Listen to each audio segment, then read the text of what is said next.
The brilliance of the Holy Spirit's program, the program to bring us back to heaven or truth, is that we don't do it alone. And that's really what this section is speaking into, is that the ego can be very tricky. It could want you to believe that you have to do this alone. It is a self-love program, but self-love, you are not the only self. You're not the only part of yourself. It's all yourself. And so if you spend your time, or if we spend our time only focusing in on ourselves, we tend to collapse in and disconnect from the rest of ourselves. And that is not the truth of ourselves. And so it's not the best way to try to find yourself or give love to yourself.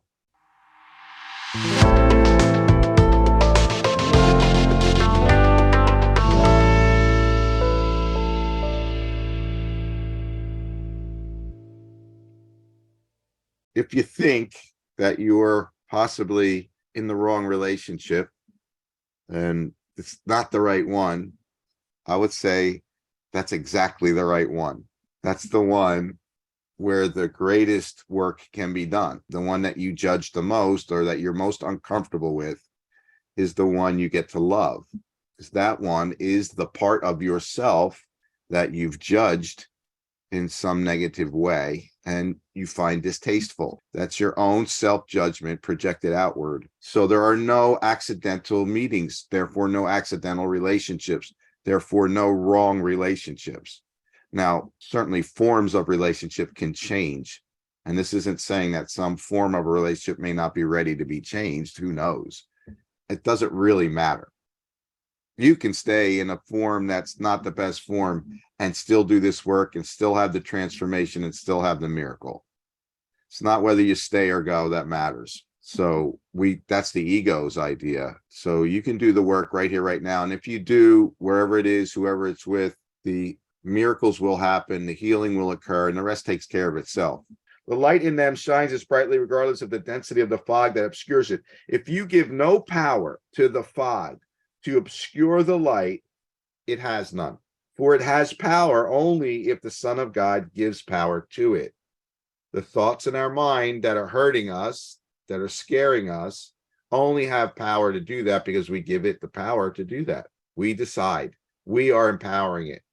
We are the source of the power of that. So he must himself withdraw the power, remembering that all power is of God. You can remember this for all the sonship. If all minds are one or joined together, the healing work you do with yourself and in your relationships is for all. We all heal as you heal.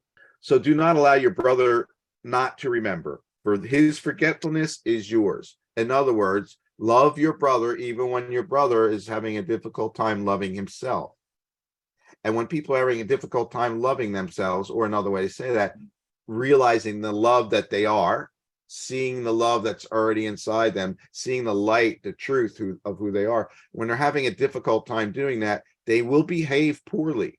That's how you know they're having a difficult time. If you then judge their poor behavior like it has something to do with you, you're now behaving poorly. And their fog is becoming yours. Give it to your brother when they're having a hard time giving it to themselves. Do not allow your brother not to remember. Don't allow that.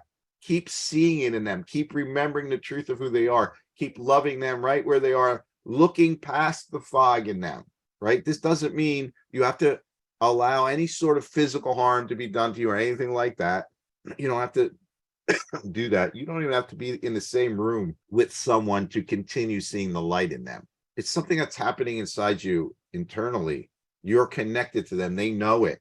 They know on some level what you're seeing.